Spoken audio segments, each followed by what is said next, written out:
જ્યારે આંખો ખોલો તારો યાદ કરો.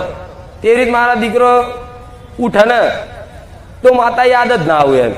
તો એક દાડ મને પ્રશ્ન કર્યો એને, મારી આ આખું જગત કે મને મોટો ભગત કહે છે કે તું આટલું તમે તો આટલી મોટી ભક્તિ કરી, તું મને યાદ ચમ નહીં આવતી હવારમાં?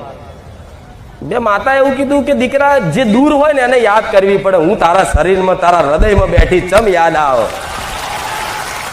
મારા દીકરા કે હા હવે હાચું. હાચું ખોટું? નકર જે હવારમાં ઉઠો જે વાલ કરતું હોય, જે તમે ચાહતા હોય, જે દેવી શક્તિ માનતા હોય ને પેલું યાદ આવે. મારા દીકરાનું યાદ ના આવું એને પ્રશ્ન જ થયો, માતા તું ચમ યાદ નહીં આવતી મને? કે દીકરા દૂર હોય ને, જે અહીંથી કોઈક બારગામ હોય એ ભાઈને યાદ કરવા પડે. તમારા જોડે બેઠા હોય ને યાદ કરવા પડે. મેં મારા દીકરાને સમજણ પાડી, દીકરા તારા